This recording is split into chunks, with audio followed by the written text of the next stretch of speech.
Bismillah ar-Rahman ar-Rahim, alhamdulillah, wassalatu wassalamu ala ashrafil mursalina Muhammad ibn Abdillah wa ala alihi wa sahbihi wasallim. Amatendo ga wakitibwa agatendebwa n'okugulumizibwa ga kusasya n'emirembe ebibere ku Nabi Muhammad sallallahu alayhi wasallam. Twebaza Allah tabaraka wa ta'ala era atwongezza okubeera nga tusisinkana ku programu yaffe ekwatagana ne Namuŋŋwana Salafu wagyevudde n'olugendo lwayo. Twayogera essomero lino ebbanga lyatandikiramu mu mwaka gwa 92 era ne twogera biki bye twayitamu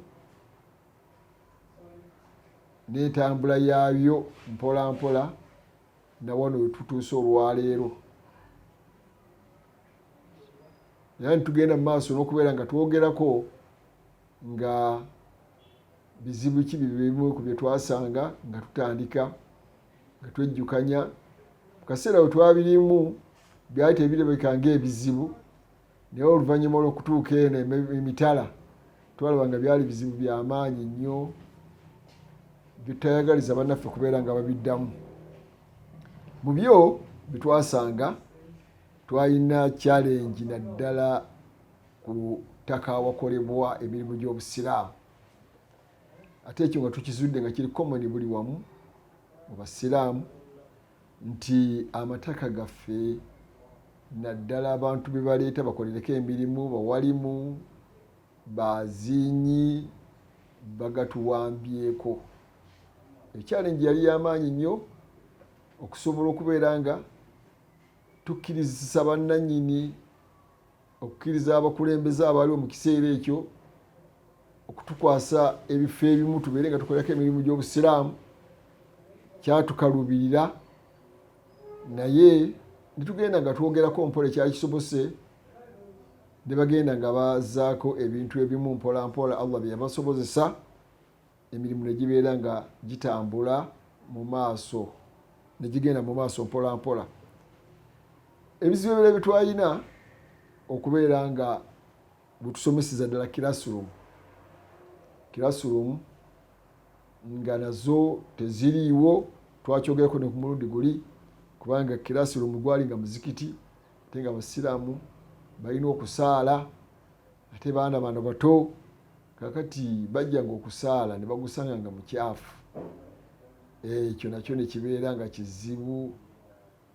Bazadde abasiraamu abamu tebalinangamu na baana, kakati nga talaba na bwetaavu bwa kubeera nga abaana basomerawo, kubanga olw'ensonga nti babamalako emirembe, bakyafuwaza we basomera, we basaalira, kakati nga essomero liba nga livuddewo ne basigala nga basaala, tebakirinako buzibu. Ekirala twalina challenge kubeera nga tutuukiriza emisoso gya gavumenti naddala okuva Ministry of Education. Baagala okubeera nga essomero liri registered, naye nga ebyetaagisa classroom, environment, office, enkomera z'amasomero nga tewaliiwo, tuli ku zero, olw'ensonga nti twali tetulina ssente ate nga ebintu byaffe byakutetenkanya, netuga nti twali basajja batembeeyi, ng'ate olina okugenda okunoonya kasente, gwe kennyini obeere nga bwesasula omusaala, ate obeere nga ne banno bokola nabo basobole okubeera nga batwalagana bu ssente buno oba busigaddewo. Jjukira nti abayizi enamba ntono, ate abalala baana baffe, kati nebeera nga challenge y'amaanyi nnyo okubeera nga tuligestalinga amasomero. Ne tuwangaalira mu dduka, abasajja tutegeeza buli kanaku buli dakiika tugenda kubaggalawo. Ebintu ebyo bibeera nga byali bizibu.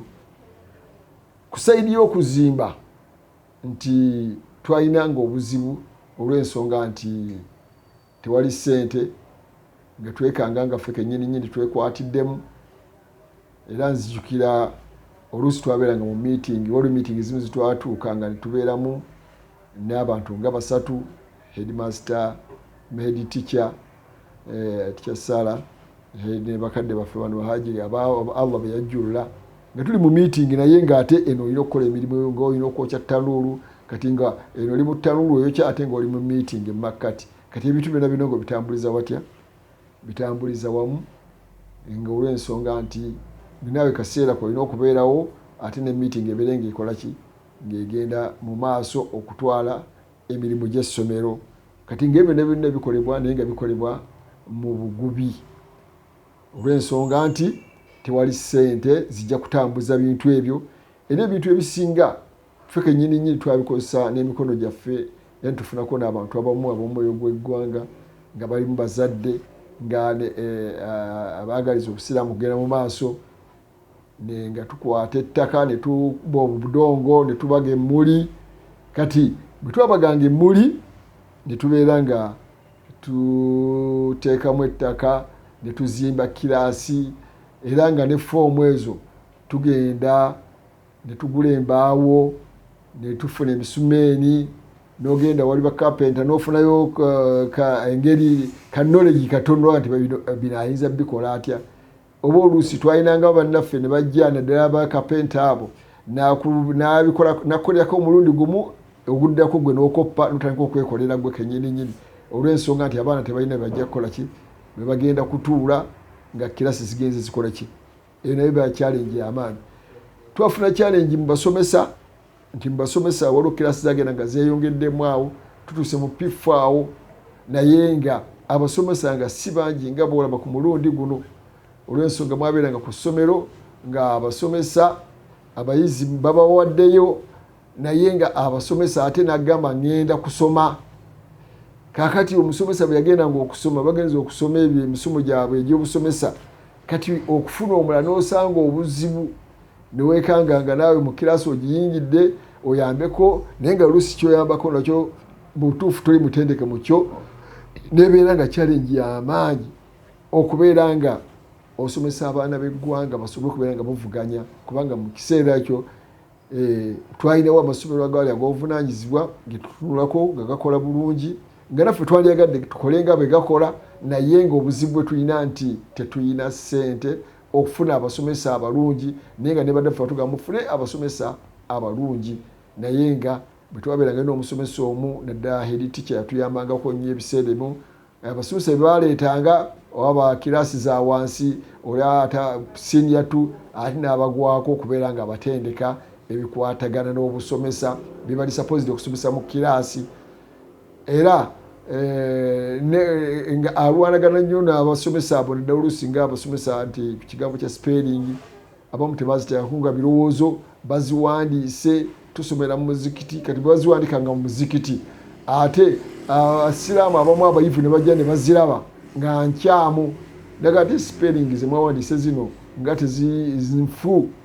kakati oyo enyininyini ebeera nga eringa decampaigning okwedicampaininga nti ate musomesa abaana ate abazadde balabye musomesa si bituufu olw'okubanga kwegamba kasente tewali kusobola kufuna musomesa waki tekiniko zaaliwo zebasomesa abasomesa naye nga kwegamba okujjayo musomesa si kyangu kubanga sente tezakola ki tezaaliwo mu kaseera ako okuzimba okwovunaanyizibwa nga kukuzibu uniform omuzadde okugula uniform ey'obuvunaanyizibwa nakyo nga kizibu nga buli muzadde ayagala mwana we asome mu lugoye oluliwo kubanga lwe luliwo talina ssente zakuleeta zakufuna school fees ate mu kaseera kamu afune ssente za uniform era nga takkirizaga nti omwana muleka asome kati ne mutuuka oba olunaku nga lwaspiikidde mukyaziza abazadde oba olunaku lwabantu ne bayita ku ssomero nga balabanga abaana abazze okusoma holiday oli ali mu uniform ono tagirina ono afaanana bw'ati ono tali mu ngatto ali mu ngatto mulala ajjidde mu niigiina kati challenge eyo mu kutandika yali y'amaanyi nnyo naye wekitiibwa Allah tumwebaza waliwo obugumiikiriza bw'amaanyi kubanga nti abazadde baffe be twalina be twagendanga tufuna si be bazadde abaali nga ab'amaanyi muzadde bwe twabeeranga n'omuzadde ow'amaanyi ye ng'alaba abaana gy'abatwala awalala era ng'atuuka neyo n'agamba nti omwana omutwala otyawo okubeera ng'omutwala awo ogenda kukola ki omwononyera future ye kakati naye niwabeerawo obugumiikiriza bw'amaanyi okubeera nti abazadde abagumiikiriza ate Allah tabaraka wataala yatusaasira nti ogenda okulaba nti abaana baabwe basoma, abamu ne bafuuka bamaseeka, abalala ne bagenda emakerere ne bajjayo diguli zaabwe era bakola emirimu gyabwe mu nsi olw'obugumiikiriza bwakolaki bwe baalina. Kati ebintu ebyo byonna ku saidi yaffe ey'amasomero ng'oggyeko bino byekubeera nga twogera namuŋŋoona tubisuubira era mu field eyo gyebiri tubimanyi bulungi, naye tulina okubyetegereza nga tukola emirimu gyaffe olw'ensonga nti twagala omulimu guno gwe tuliko ogwa da'wa gubeere nga gugenda mu maaso.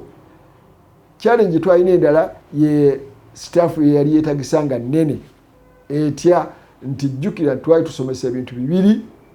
kati nga gweobeera wano ng'olina omwana yeetaaga ataasomera obwa seeka, ataasomera saidi y'oluzungu. Kati ebintu ebyo byonna birina okubikwataganya nti omwana seeka alina okumusisinkana ate asinkanye n'omusomesa owaluki ow'oluzungu. Bannaffe bwe twavuganyanga nabo bwe babeeranga n'abasomesa baabwe 4 nga ffe tulina n'okubeera n'abasomesa ba 6 oba 7 olw'ensonga nti ebisomebwa bya mirundi 2. Kakati era ekyo ne kibeera nga kyatuleetanga oluusi n'obuzibu, expenditure nebeeranga y'amaanyi etya nti twalinanga kasente ke batuwadde okukozesa tuguzeeko ebibuuzo eby'oluzungu ate era nga tulina okusala amagezi okugula ebibuuzo ebyekwatagana n'eddiini, naye nga wabulyanga munno ng'okola naye emirimu nga sente mwakyajinze kyekimu ne expenditure ye nga ey'oluusi ntonotonoko. Challenge eyo tulwamu nnyo era hatta n'olwaleero tukyagirina, kubanga nti abazadde baffe tebaagala nnyo kubeera nga basasulira ebintu bikwatagana n'eddiini, naye nga ate eddiini bagikola ki, bagyagala. Nti n'olwaleero nti era n'okuva luli nti abazadde ekizibu kye balina baagala oluusi ekintu kye batamanyi. Batya omuzadde ogenda omubeera nakuleetera wano omwana nga amukuleetedde asome eddiini, naye ate bwatuuka ku results ayagala za luzungu zokka. Zino ez'eddiini ozimuwerekeza buwerekereza nuga tewaliwo ez'eddiini ate byaki ebyo, omwana kasita asaala, naye ngaebintu bino byonna eby'oluzungu n'ebikwatagana n'eddiini byonna bifaanagana. Toyinza kubeera ng'omwana abitegeera okuggyako ng'abuuziddwa, era bw'atabuuzibwa batasomye, bw'atabuuzibwa tasoma, ateekeddwa okubeera ng'alina results zaalaga zagenda okutwala mu bazadde be, kimusobozesa okubeera nga kimuwa amaanyi okubeera nga akola ki, asoma. Kubanga tukimanyi ffe ng'abasiraamu tekuba kubuuzibwa mu kabuli, tekuba nga Allah ajja kutubuuza twandibadde tetusaala, twandibadde tetusiiba, twandibadde tusoma Qur'an, naye ekitukozesa kyonna omuntu abikola nga yeeraliikiddwa okubeera ebibuuzo by'owekitiibwa Allah subhanahu wa ta'ala. Naye kimu ekireese challenge n'olwali nga kikyaliwo mu masomero gaffe gano ag'eddiini, abazadde obutayagala baana kubeera nga babuuzibwa. Omuzadde ayagala omwana bw'ajja ku ssomero nga lino ery'eddiini ayagala abeere ng'asoma busomi, bw'atuuka okubuuzibwa abuuzibwa ebiri bya luzungu lwokka. Era bw'omuziza mu bino agamba nti oyo omwana amanyi okusaala ate lwaki omukola ki, naye ng'ate weekanga kati nga mu kaseera nga lino gye tuli olwaleero eno ng'abayizi baffe bagenda mu nsi ez'enjawulo, bagenda e Misiri, bagenda e Madiina, bagenda Sudan lwakuba kati yafuna obuzibu, bagenda mu mawanga g'Abawarabu awo ne Dubai. Basaba kye bayita results. Bagamba omuntu gw'otuweereza asomye kwenkana ki, bubonero ki bwe yafuna. Kakati ekintu ekyo kikulu nnyo abazadde njagala mukitegeere era mubeere nga mukiteekako ebirowoozo nti buli lw'osomesa omwana nga bw'olaba oluzungu ne results nga mutwala mu ssomero lya ddiini zisabe. Ekyo kijja kubeera nga kituyambako okubeera nga ensomesa y'eddiini eyongeramu amaanyi olw'ensonga nti obusiraamu oba ensomesa yaffe eddiini terina nnyo ba inspectors abagenda nga bagitambulirako tugende mu ssomero twabe eddiini bagisoma batya kakati abazadde balinda olunaku lw'okufulumya ebibuuzo nga waliwo sisitimu y'okufulumya ebibuuzo kakati abazadde ne tutandika okubategeeza twakoze bwe tuti twafunye first grade bwe ziti era twasinze oluusi nga n'okubirabako tabirabyeko n'atwala ekyo naye nga kyandibadde kirungi nti senga naffe twongera amaanyi mu kusoma bakama baffe abateekerateekera ebyokusoma ngenda okuviirayo mu Uganda Muslim Supreme Council bajja kutusindikira ba inspectors bongera okubeera nga batugayidinga engeri gye tusobola okukolamu emirimu gyaffe n'engeri gye tusomesaamu n'okulaba abantu bye basomesa ddala byebyo ebiri mu sirabaasi ezigobererwa mu kusoma kw'abaana baffe. Kakati ekyo mbadde nkyaddeko bukyazi naye nga mbadde ndi njogera ku challenge ezino ezagundi. Challenge zetwalina endala abazadde enamba y'abayizi yali ntono nnyo olw'ensonga nti ajjukira mu kaseera ako population y'abantu yali tenaba kweyongera, abantu nga bakyali batono naye nga mu butono bwabwe ate ne kasente nga abazadde betusinga okufuna bafuna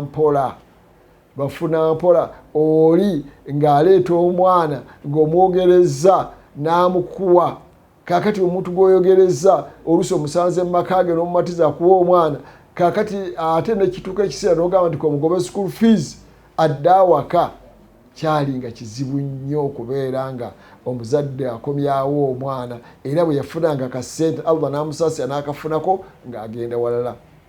Era ne challenge era gye twafuna okubeera nga abaana baffe bye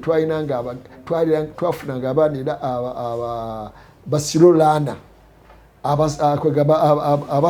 abatakwata nnyo. Kubanga lwaki? Kubanga omuntu yabeeranga n'akaana akagezi daga tekana kano kagezi bulungi ebintu kabitegeera ako nga tojja kuddayo kukalabako. Baagala kukuleetera oli atasobola kubeera atakwata. Baga nti ono byokusoma byagaana kamuteeka wakoleki kati ono abitegeera obulungi oyo nga tayinza kusulawo at least omuzadde yeewola naye n'amutwala asomere mu ssomero ery'obuvunaanyizibwa oba essomero erijja okubeera nga limu ekisinga ku kyaffe kyetukola kyetulina naye nga tejjukira nti twalina mu kaseera ako nga tulina sirabasi twazigobereranga era nga n'ebibuuzo twalina system z'okukola ebibuuzo. Bakadde baffe bano ku sayidi y'ebyenjigiriza eby'oluzungu nga batutegekera ebibuuzo nga tukola ebibuuzo ffenna twalina ebibiina wano mu Lubaga division. Kati nga ebibuuzo ebyo tukompeyaringirako ne bannaffe engeri gye bakola ki nolaba omwana engeri omusomesa we gyamusomesezza noga ti omwana we naasobola kubanga negundi bakoze ebibuuzo byebiti nebuuzaako ne kuba mpola lwakuba nti twalina challenge nti abantu mu kaseera ako abantu balina obukodo mu nkolagana nga omuntu okulaba nti ogenzeewo okumwebuuzaako alabanga ayagala okumutwalira abaana alabanga ayagala okumusuulira essomero lye. Kakati nga oli nga balina selfishness nga omuntu nabeera nga akukuta n'ebintu byakola ki bya saavisi nga tagikuwa. Kakati naawe osobola okubeera olaba nti munno akola ki engeri gyakolamu emirimu osobola okubeera nga olongoosa ki emirimu gyo. Ebyo byonna bizibu ebyali mu kaseera ako lwakuba kati Allah ageze nga atusaasira ti abantu bagenze bakola mirimu kale katonotono era omuntu asobola okuvaawo n'agenda mu ssomero eddala n'ategeerayo engeri emirimu egikolebwayo. Ekyokubiri n'abasomesa bano abavaayo ne bajja n'obeebuuzaako nabo ne batwala amagezi go. Ekyo ne kituyamba okubeera nga emirimu gyongeramu amaanyi okubeera nga girongooka kubanga nti okukukuta kugenda kukola ki kukendeera olw'abakozi nga bangi okusinziira ku bintu ebyaliwo emabega. Twogedde ku baana bano basirolana engeri ekizibu kyabwe kye balina mu masomero gaffe gano nti wasanga nga omwana nga ye akwata mpola eyo omwana ne bamukuwa. Ekyokubiri ng'alina empisa mbi ekyo ne kimukuweesa. Ekyokusatu mulekwa nekyo ne kimukuweesa, talinako bazadde bagenda mulabirira noga ati mukole eki, mugende mumulabirire. Ate nga mu kaseera kwaliwo ebibiina ebigabirizi by'obuyambi ebyali biwandiika bamulekwa, naye nga nabyo byali bizibu byakubeera nga ofuna omuyizi okubeera nga akola ki, nga bamuwandiika. Ate nga era waliwo ne challenge endala nti waliwo offices nga zaalinga nnyingi muno mu Kampala nga ziwandiika bamulekwa abo. Bwe zabawandiikanga kakati era nazo zalina challenges nga zitutumayo kasente akokubeera nga omwana wo oba basobole okumuwandiika foomu ng'eyo oba bamuyiseemu asobole okubeera nga afuna obuyambi naddala okuva mu Bawarabu, naye wagenda ng'oluusi okuddayo office omuntu yapangisa office ayina luumu gye yapangisiza, wagenda ng'okuddayo nga office bamaze okugiggala. Kati ekyo nakyo nekibeera nga kyali challenge y'amaanyi ku kigambo ky'ebyenjigiriza byaffe mu kaseera ako. Era tusaba Allah tabaraka wa taala atusaasire tuleme kubeera mudda mu mbeera eyo. Era ekyomukisa omulungi ennaku zino abantu abasiraamu bagenzi bategeera n'ebyo nabyo okubeera nga bikola ki, babitegeera nga bagenda beewalira ddala, kubanga nti abantu bamutuufu banyagibwa ssente ezo, naye nga oluusi nga ate nga bwe tugambye nti oluusi baalinga ku sayidi babikola mu sayidi ya ddiini, ate nga oluusi nga bamaseeka ekyasinga okubeera nga kyennyamiza nga seeka sente z'abantu azitutte, ate n'abaana tabawandiise oba yabawandiika nga banaaleetamu abaana abalala. Kati ebyo ne byonna nebeera nga vulugu yali waaki eyatuleetera obuzibu mu kubeera nga tutambuza gundi. Mu kaseera ako ebitebe by'obusiraamu nakyo yali challenge ku sayidi yaffe, byali nnyo nga tebiri nnyo ku sayidi byanjigiriza. Era ng'omuntu abeeraawo naye nga n'ebitebe by'obusiraamu tebirimu yadde office ya byanjigiriza, kubanga office nga bulabanga Uganda Muslim Council yabeeranga awo nga mufuti balina programu zaabwe endala, naye zino ezikwatagana n'egundi biro bitandise ku mulembe guno ogwa Sheikh Mbajje nti waliwo akwatagana ku byenjigiriza, n'abeera nga otuukayo ng'ogenze kulaba ensonga eyo, nekibeera nga ku kaseera ako ng'omuntu alina gy'akola ki, gy'addukira. Era ne silabasi zaffe ze twalina abantu bazikeera ku makyoli n'abateekawo silabasi, bwe yagiteekangawo ne mugigoberera olw'okubanga okusinziira ku kwagala kwe, ate nga yasalawo. Kakati ekyo ne kibeera nga kwegamba nti n'olwaliro kale kikyaliwo nti abasiraamu mulimu engeri ya bizinensi, kale katugambe tekitandibadde kibi nti omuntu atandiseewo bakoze silabasi ng'eyo yawandiisa ebitabo, naye abasiraamu amagezi g'abasiraamu agafuna atya? Oli abeera mu bizinensi ye nga takola ki, nga tawabulwa, akyasaddezeewo kyakola ki, kyakola, naye nga ffe ab'amasomero ate ffe tuwagira, kubanga ebitabo tubigula, silabasi tuzifuna, ne tubeera nga emirimu tugiteekamu amaanyi, omulimu gw'omuntu ne tuguteekamu amaanyi, naye nga naffe twandibadde nga twagala nga abantu abakola omulimu ogwo tubeere nga tulina contribution ku sayidi yaffe eno, nti tubeere nga tukola ki, oba batwebuuzaako, kubanga bannaffe bangi bamaseeka abakulu abaasoma okutusinga beetaagisa okubeera nga bakola ki, beebuuzibwako ku kigambo ky'okubeera nga omulimu gugenda mu maaso. Ekyo bwe kiba nga kikoleddwa kijja kubeera kirungi. Twalina obuzibu obw'okubeera nti nga bwe twagambye nti tetwalina TTC ku sayidi za gundi za ddiini, olw'ensonga nti ku mirembe gino era tuwulira ezaffe ez'eddiini baziteekawo ne batugamba nti gye ziri egundi, naye ogenda okulaba te eringa etaliiyo. Kati ne tusaka challenge ezo ate eyo ekyaliwo ne ku mulembe guno nti abantu baffe abatusomeseza eddiini, kino nkyogera lwatu kubanga situjja kukikukutiramu, nti osanga abaana oli asomeseza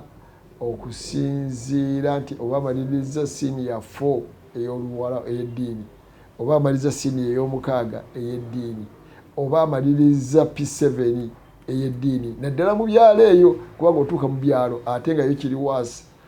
n'otuuka nga kwegamba tebalina bwewalimu naye nga omuwalimu gwe balinawo waliwo subjekiti zatasobola kusomesezaako ddala nga subjekiti eya logha erimu gurama mungi naga nti sigisobola n'abeera nga mu subjekiti nga olaba Qur'ani ne zino tarbiya n'abeera ne mu fiqhu ng'oyo bw'atuuka mu Qur'ani manya mu lugha ne mu bitundu ebimu ebya tajwidi ebyo n'abiddukako olw'ensonga nti biri mu gurama ebyo n'abikola ki n'osanga nti ebintu ng'ebyo abaana tebabisomera ddala mu masuso gaki ag'ebyalo ne kibeera nti ku sayidi eyo kyetaagisa nakyo tubeere nga tulowooza ku ntandikwa nakyo tukirowoozeko obusiraamu bubeere nga bukola ki bugenda mu maaso mpola mpola. Twayogedde ku kigambo nga tukyali ku byenjigiriza challenges zetwalina nga ebitabo byali bizibu nnyo twagala tewaliwo abali bakubanga ebitabo naye nga oli bwakuba ekitabo nga okukigwako okukiraba osobola okubeera nga naawe okikozesa nga kukitambulira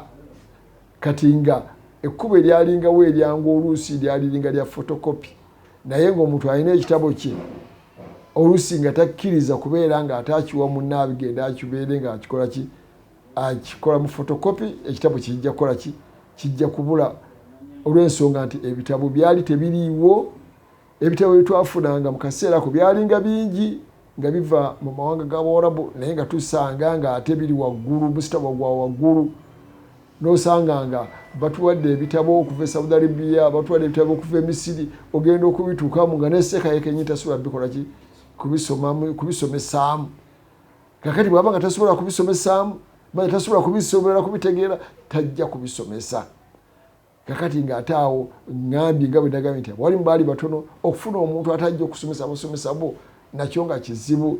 Abawalimu baali batono ate nga abawalimu bajja kunsonyiwa okubagamba naye nga ate si bangu kubanga olw'ensonga babeeranga bali ku katale balina amasomero ge balimu nga bakola emirimu gyabwe egikwatagana n'eddiini ate nga gibaweesa emisaala okusinga ate gwe gakoze eki ojja oyagala obeere ng'omukola ki omuyambako. Subhanaka Allahumma bihamdika ashhadu an la ilaha illa anta astaghfiruka wa atubu ilayk walhamdulillahi rabbil alamin.